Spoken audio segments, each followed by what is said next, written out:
کی معتبر ترین مقتدر ترین شخصیت کو دعوت دے رہا ہوں کہ الحمدللہ جس طرح میں نے ذکر کیا لاکھوں کروڑوں دلوں کی دھڑکن، لاکھوں عشاق کے رسول کے رہنما ایسے نوجوانوں کو میں نے دیکھا ہے، انگلینڈ میں بھی دیکھا، گلف کنٹریز میں، پاکستان کے کونے کونے پر دیکھا۔ اللہ رب العزت نے وہ عزتیں عطا فرمائی کہ لوگوں کے دلوں میں بستے ہیں۔ صاحبزادہ والا شان، صاحبزادہ حسان حسیب الرحمان سے ملتمس ہو رہا ہوں تشریف لائیں اور اپنے دل نشیں انداز میں نذرانہ عقیدت پیش کرنے کی سعادت حاصل کریں۔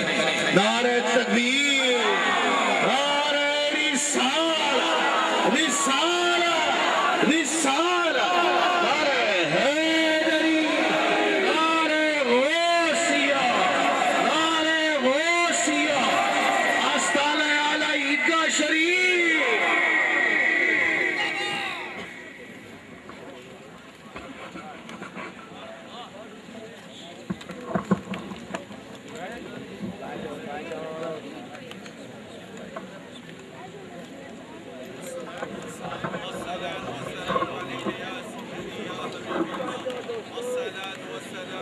بیٹھ جائے جناب، بیٹھ جائے، مہربانی لڑائیاں نہ لگیں۔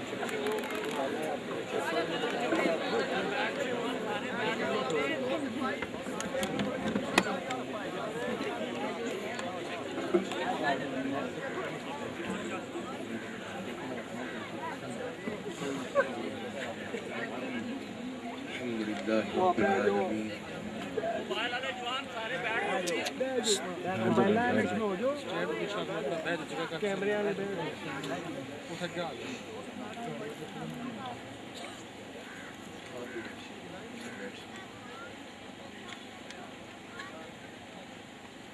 گفتگو کرنے سے پہلے میں آپ کو یہ بتا دوں کہ جب آپ علیہ السلام کا ذکر ہو تو وہی آداب ہونے چاہیے۔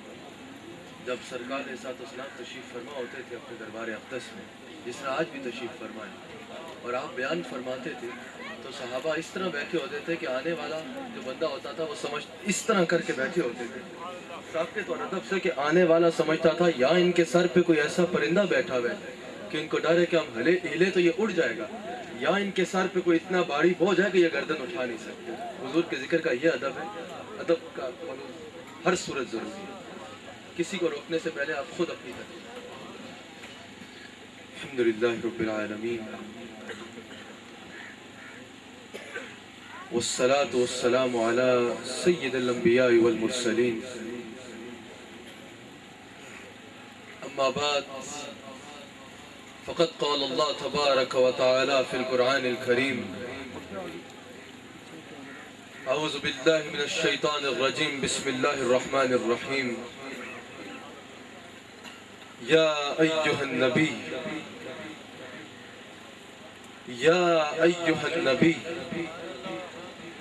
یا ایہا النبی انا ارسلناک شاہدا۔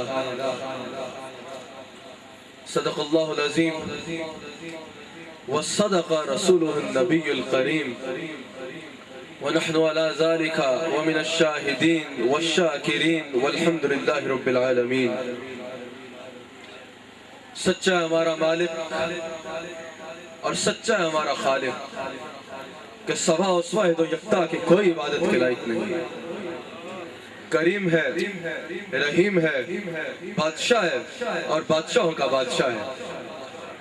سچے ہیں اس کے پیارے حبیب صلی اللہ علیہ وآلہ وسلم کہ جن کی آج اس خوبصورت محفل میں ہم اکٹھے ہیں، جن کی آج اس محفل میں ہم اکٹھے ہیں اور وہی کام کر رہے ہیں جو رب کریم نے عرش پہ تمام انبیاء کی ارواح کو اکٹھا کر کے اپنے حبیب کو مسند صدارت پہ بٹھا کے کیا۔ وہی کام کر رہے ہیں جو سرکار نے خود حضرت حسان بن ثابت کو منبر پہ بٹھا کے کیا۔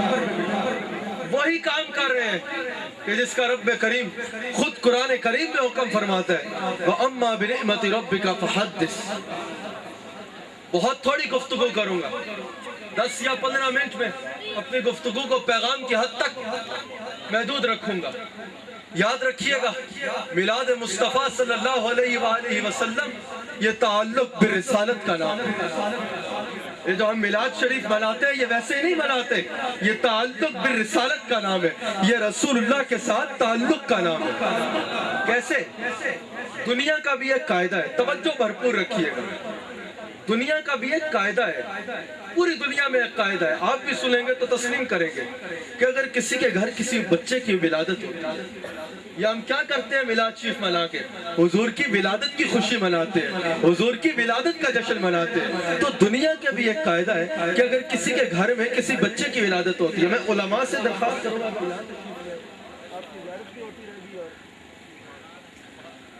اگر کسی بچے کی ولادت ہوتی ہے، کسی کے گھر میں بیٹا ہوتا ہے یا بیٹی ہوتی ہے، کوئی خوشی کا موقع ہوتا ہے، تو اس کی ولادت کی خوشی کوئی 5ویں یا 6ٹھے گھر سے آ کے نہیں مناتا۔ اس بچے کی ولادت کی خوشی 5ویں یا 6ٹھے گھر سے آ کے کوئی نہیں مناتا، بلکہ اس کی خوشی وہی مناتا ہے جس کا اس پیدا ہونے والے کے ساتھ کوئی تعلق ہوتا ہے۔ تو اسلام میں میلاد مصطفیٰ کی بھی یہی حیثیت ہے کہ میلاد مصطفیٰ صرف وہ مناتے ہیں جن کا رسول اللہ کے ساتھ کوئی تعلق ہے۔ اور سب سے بڑی بات سمجھ لگی، جس سے اس پیدا ہونے والے کی خوشی صرف وہ مناتے ہیں، صرف اس کے گھر والے یا اس کے چاہنے والے جن کا اس بچے کے ساتھ تعلق ہوتا ہے، اغیار نہیں مناتے۔ اسی طرح میلاد مصطفیٰ بھی صرف وہی مناتے ہیں جن کا رسول اللہ کے ساتھ تعلق ہوتا ہے، اغیار یہ جشن نہیں مناتے۔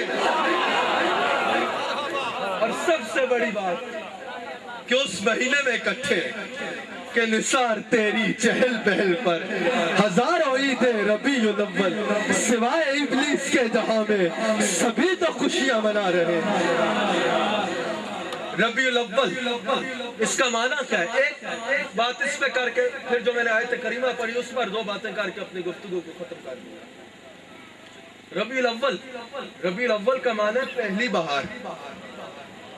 اس کی مثال بھی یوں ہی ہے کہ جس طرح کوئی چمن ہوتا ہے، جب اس پہ خزاں کا پہرا ہوتا ہے، خزاں کا دور ہوتا ہے، خزاں ہوتی ہے تو چمن میں ایک عجیب سناٹا سا چھایا ہوتا ہے، ایک عجیب بے رونقی ہوتی ہے، چمن کو دیکھنے کا دل نہیں کرتا، نہ چڑیوں کی چہک ہوتی ہے، نہ بلبل کا ترنم ہوتا ہے، درخت بھی مرجھائے ہوتے ہیں، ایک بے رونقی ہوتی ہے، ویرانہ ہوتا ہے چمن۔ لیکن اچانک اسی چمن میں ایک ہوا چلنا شروع ہوتی ہے، ایک ہوا، ٹھنڈی ہواؤں کے جھونکے آ جاتے ہیں، درختوں پہ پتے کھلنا شروع ہو جاتے ہیں، پھول کھلنا شروع ہو جاتے ہیں۔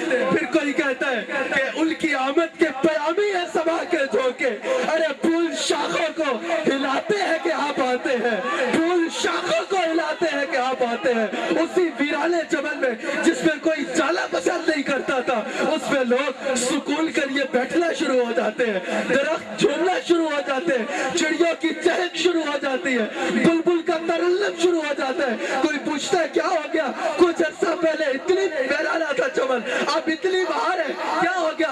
اس نے بتایا ایک بہار آئی تھی، بہار آئی تھی، ہر وہ درخت، ہر وہ پودا جس کا تعلق اپنی جڑ سے مضبوط ہے وہ کھل اٹھا ہے، لیکن وہ درخت جن کا تعلق اپنی جڑ سے کمزور ہے وہ آج بھی مرجھائے ہوئے۔ اسی طرح میلاد مصطفیٰ جب ایمان والوں کے درمیان آتا ہے، جب ربیع الاول آتا ہے، جب ربیع الاول آتا ہے تو ایمان والے جھومنا شروع ہو جاتے ہیں، ایمان والوں کے گھروں میں بہار آ جاتی ہے، ایمان والوں کے چہروں میں بہار آ جاتی ہے، ان پھولوں کی طرح ایمان والوں کے دل کھل اٹھتے ہیں اور گلی گلی میں نعرے لگاتے ہیں آمد مصطفیٰ مرحبا مرحبا۔ لیکن کچھ لوگ ان ایام میں بھی پریشان ہوتے ہیں، تو ان کی مثال بھی انہی درختوں کی طرح جن کا تعلق اپنی جڑ کے ساتھ مضبوط تھا، ان کا تعلق ایمان کے ساتھ کمزور ہوتا ہے۔ جو میں نے آیت کریمہ پڑھی، یا ایھا النبی انا ارسلناک شاہد۔ آج کل ایک سوال کیا جاتا ہے، آپ سے بھی لوگ کرتے ہوں گے، ایک سوال کیا جاتا ہے کہ کیا آپ کے نبی علیہ السلام کو غیب کا علم تھا؟ کیا آپ کے نبی غیب کا علم رکھتے ہیں؟ آپ ان سے سوال کیا کریں کہ ارے عقل کے اندر، یہ سوال کرنے سے پہلے لفظ نبی کا معنی تو جان لیتے۔ لفظ نبی کا تو معنی ہی یہ ہے غیب کی خبریں دینے والا۔ لفظ نبی کا معنی ہی جاننا ہے نا. ہمارے پہ نہیں یقین نہ مانو, ایسے علماء پہ نہیں یقین نہ مانو. کسی بھی ایسے شخص سے پوچھ لو جو عربی جانتا ہو, کوئی بھی تفسیر پڑھ لو, لیکن تفسیر ان کی جو عربی مکمل جانتے ہو. حضرت میں نے ایک دفعہ ان کی تفسیر اٹھائی, انہوں نے یا کا ترجمہ لکھا ہے, ایوہا کا ترجمہ لکھا ہے, اور نبی کا ترجمہ لکھا ہوا نبی. تو پہلے میں نے سوچا کہ یہ تفسیر لکھنے والے کی عربی کمزور تھی, یا کا بھی ترجمہ لکھ دیا, ایوہا کا بھی ترجمہ لکھ دیا, نبی کا ترجمہ نہیں لکھا. پہلے میں سوچا کہ عربی کمزور تھی. پھر میں نے سوچا کہ اگر عربی کمزور ہوتی تو پورے قرآن کا ترجمہ کیسے کرتے؟ اگر عربی ہی کمزور ہونی تھی تو پورے قرآن کا ترجمہ کیسے کرتے؟ میں اس نتیجے پہ پہنچا کہ عربی نہیں کمزور, یہ لکھنے والے کا ایمان کمزور ہے. لفظ نبی کا معنی ہی جاننا ہے نا. کسی بھی عربی سے پوچھ لو, اور وہ عربی جاننے والا بے شک ابو جہل ہی کیوں نہ ہو. اس کو ثابت یوں کروں گا کہ ایک دفعہ ابو جہل مٹھی میں کنکریاں رکھتا ہے, ان کو چھپا لیتا ہے, غیب بنا لیتا ہے. اب ابو جہل جا رہے ہیں نبوت آزمانے, عربی تھا نا, اس کو اس دور کے عربی ابو الحکم کہا جاتا کہتے تھے, اتنی عربی جانتا تھا. یہ تو سرکار نے ایک دفعہ فرما دیا ابو جہل, تو اس کی ڈگری بن گئی جہلوں کا باپ. ایک دفعہ وہ نبوت آزمانے جا رہے ہیں, ابو جہل مٹھی میں کنکریاں رکھتا ہے اور چھپا لیتا ہے, یعنی ان کو غیب بنا لیتا ہے. جاتا ہے ہمارے آقا کی بارگاہ میں اور عرض کرتا ہے محمد صلی اللہ علیہ وآلہ وسلم, اگر اللہ کے نبی ہے تو بتائیں میری مٹھی میں جو غیب ہے وہ کیا ہے. پتہ چلا اتنا تو ابو جہل بھی جانتا ہے کہ اگر نبی ہوئے تو غیب کا علم رکھتے ہوں گے. لیکن سرکار نے اس سے بھی اوپر کی بات فرمائی.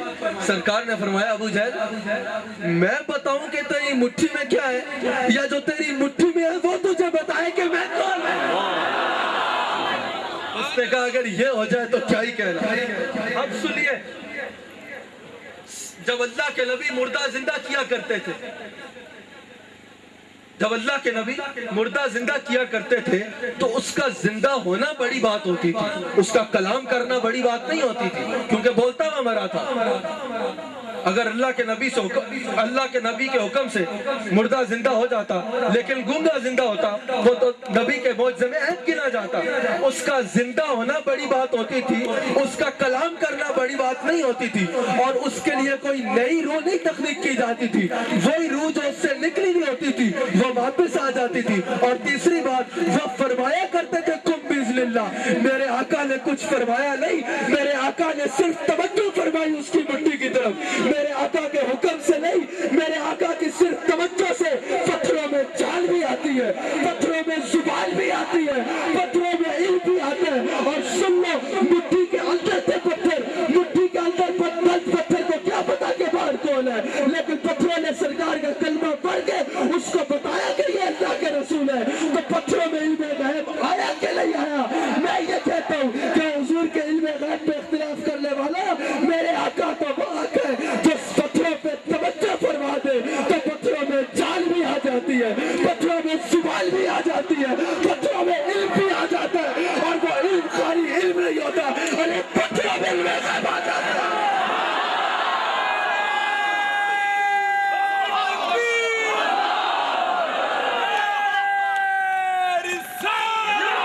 سمجھ لگی؟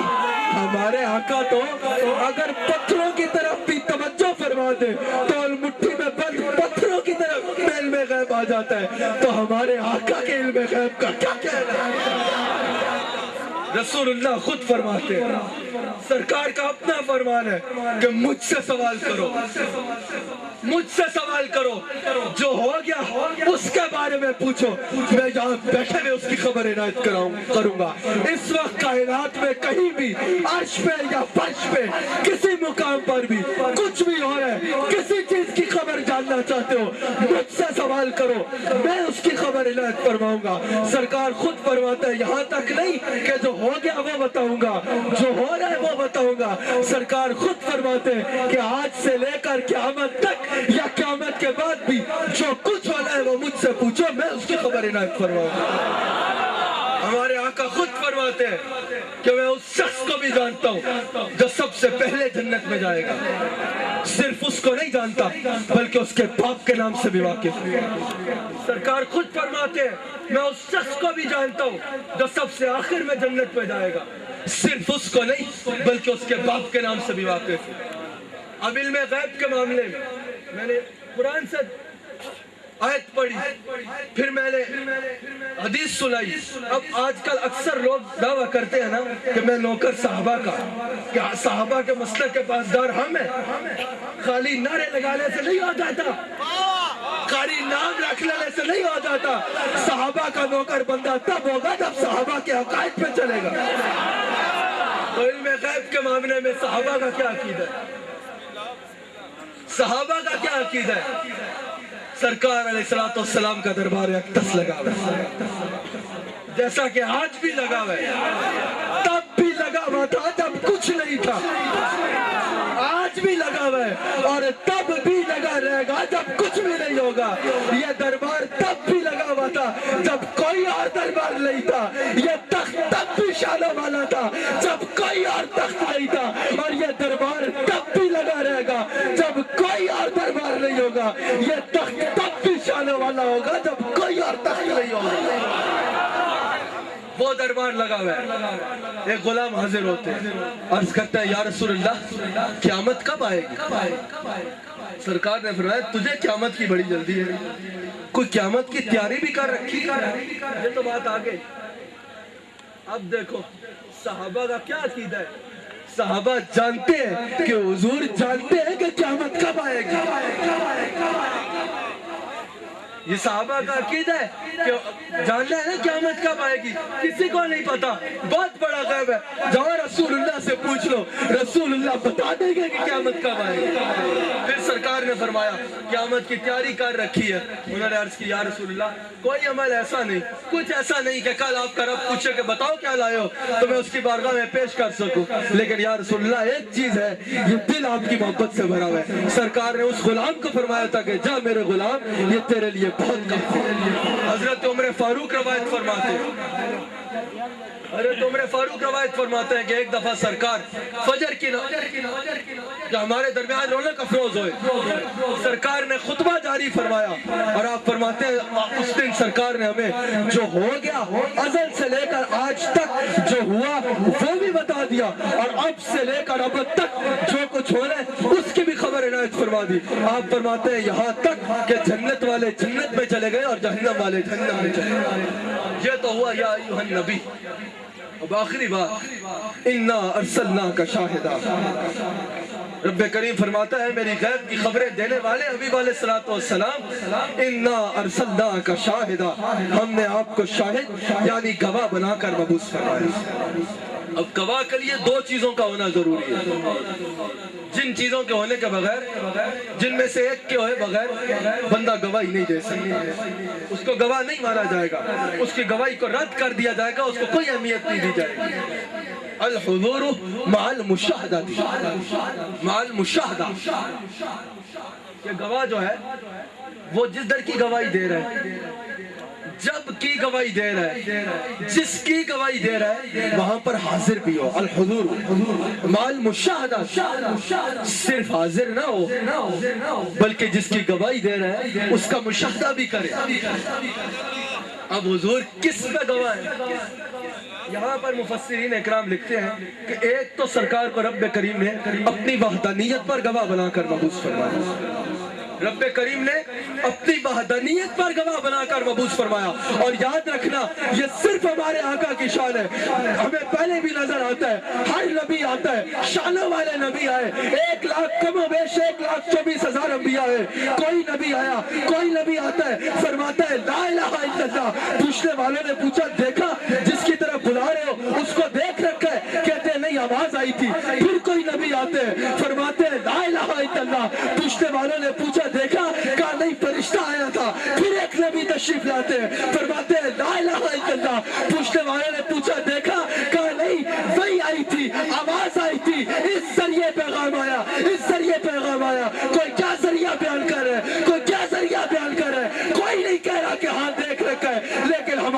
آقا جب تشریف لاتے ہیں، رسول اللہ جب تشریف لاتے ہیں، آپ فرماتے ہیں لا الہ الا اللہ۔ پوچھنے والے نے پوچھا دیکھا؟ فرمایا ہاں دیکھا بھی ہے اور بڑے حسین انداز میں دیکھا۔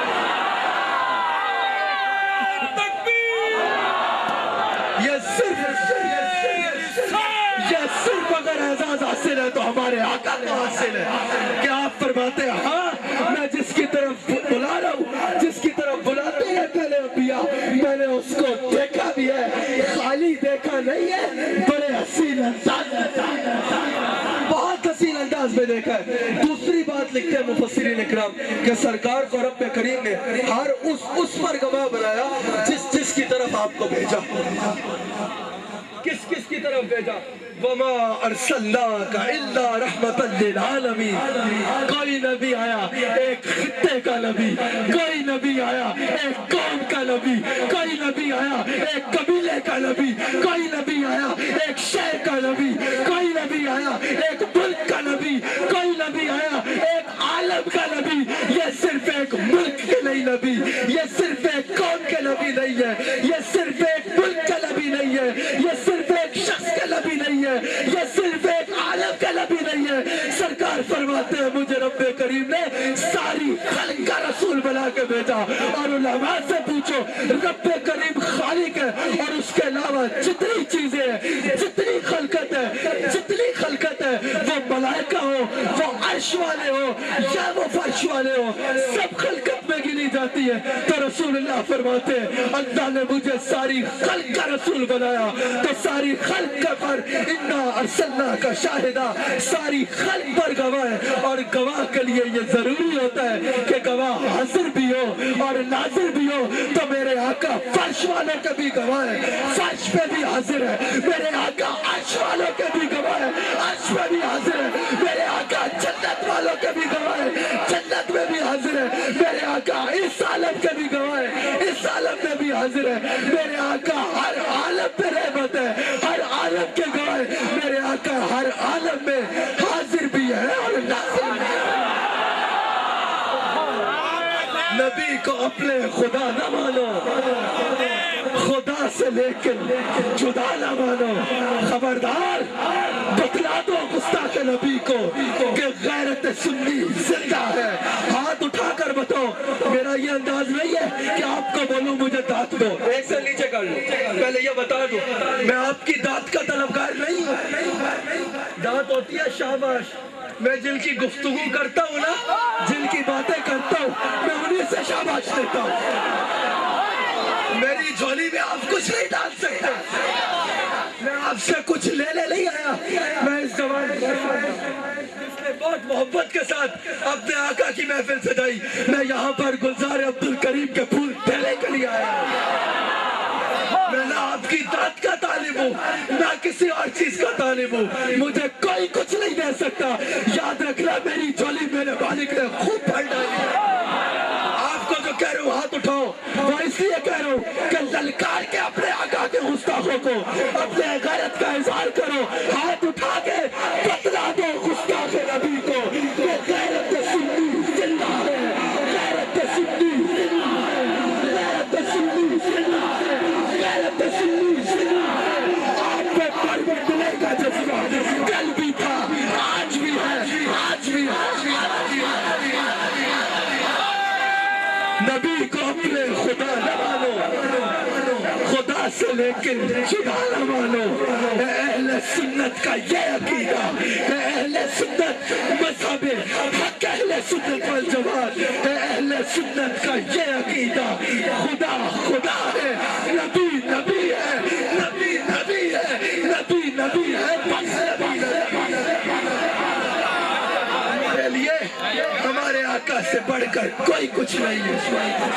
ہم اپنے آقا کی جو بات کرتے ہیں نا، بیٹھ جائیے، میں یہ جو آپ کو حوالے دے رہا ہوں یہ اس لیے دے رہا ہوں کیونکہ آج کل شیاطین، منافقین اسلام کا لبادہ اوڑھ کے، اسلام کا لبادہ اوڑھ کے، وہ کالی بھیڑیں جو اسلام کا لبادہ اوڑھ کے آتی ہے، کہتی ہے بس اللہ اللہ کرو، اللہ سے مانگو، اللہ سے کلام کرو۔ یاد رکھنا علماء تشریف فرمائے، کوئی مقام آدم السلام سے لے کے محمد رسول اللہ صلی اللہ علیہ وآلہ وسلم تک ایسا دکھا دو کہ اللہ کریم نے ڈائریکٹ کسی آدمی سے کلام کیا ہو۔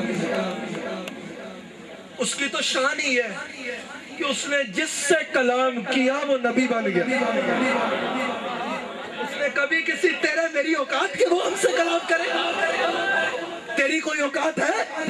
میری کوئی اوقات ہے؟ زمین پہ پھرنے والے کیڑا، تیری میری کوئی اوقات نہیں ہے کہ وہ رب ہمارے سے کلام کرے۔ اس نے جب کسی اپنی مخلوق سے کلام کیا، جب کسی مخلوق سے کلام کیا تو نبی کو وسیلہ بنا کے کیا۔ ارے نادان منافق، جب وہ اللہ ہو کے نبی کے وسیلے کے بغیر تیرے سے کلام کرنا پسند نہیں کرتا تو تو ایک گناہگار بندہ ہو کے نبی کے وسیلے کے بغیر اس سے کلام کرے۔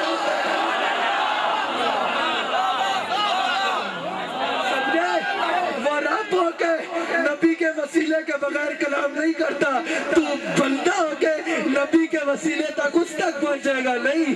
لوگ کہتے ہیں ہم کو خدا چاہیے، ہم بھی کہتے ہیں ہاں با خدا چاہیے، پر خدا تک پہنچنے کا ملا جی زینت ہو، ہاتھ میں دامن ہے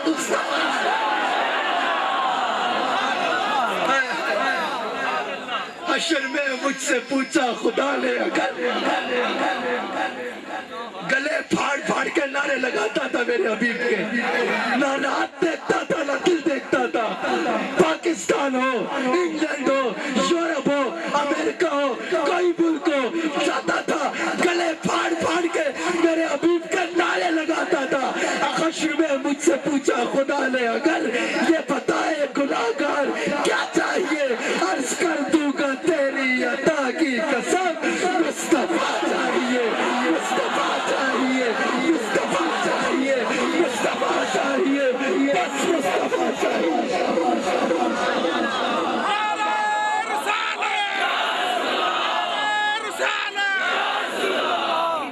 یہی پیغام دینے آئے ہو تمہیں، یہی پیغام دینے دنیا کے کونے کونے میں جاتا ہوں، یہی پیغام دیتا ہوں کہ خبردار اپنے نبی کے وفادار رہو، اور یہ دعوت دینے آتا ہوں کبھی نہیں گھبراتا کسی سے، اپنی جان ہتھیلی پہ رکھ کے پھرتا ہوں، صرف نعرے نہیں لگاتا، غلامی رسول میں موت بھی قبول ہے، سینہ تان کے ہر جگہ جا کے بات کرتا ہوں، یہ دعا کرتا ہوں کہ سرکار میری جان کا نذرانہ قبول فرمائے۔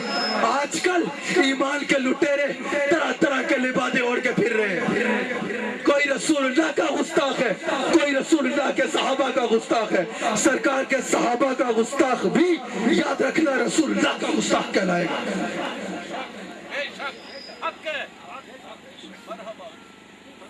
اور اہل بیت کی محبت تو ایمان والے کے لیے شرط اول ہے۔ میں بات کر رہا تھا اِنَّا أَرْسَلْنَاكَ شَاهِدًا، آخری حدیث سنا کے اپنے گفتگو ختم، آگے بھی کئی مقامات پر میں نے پہنچا۔ حاضر ناظر پر صحابہ کا عقیدہ آپ جان لو، تاکہ یہ نہ کہنا کہ میں پھر نوکر صحابہ کا، یا تو صحابہ سے آپ رشتہ توڑو یا ہم سے صفہ صحابہ ہمیں، میں نوکر صحابہ کا، یوں ہی کہتے ہیں نا، ہم تو صحابہ کے عقائد پہ عمل کرنے والے۔ عقیدہ صحابہ کا سن لو حدیث کے نوشنی میں،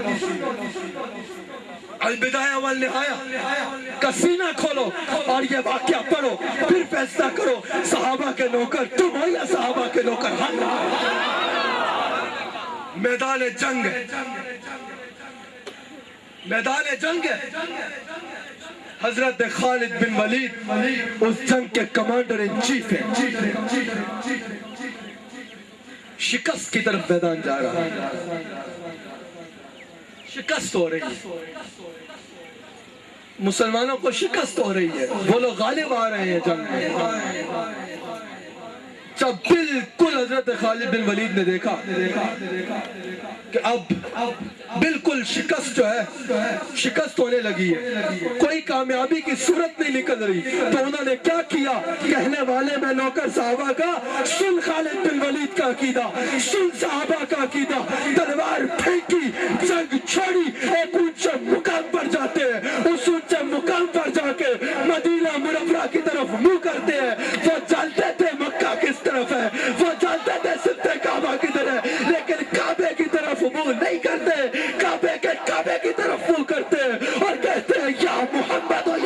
رسول اللہ یا محمد یا رسول اللہ یا محمد یا رسول اللہ یا رسول اللہ میری مدد کو پہنچے یا رسول اللہ میری مدد کو پہنچے یا رسول اللہ میری مدد کو پہنچے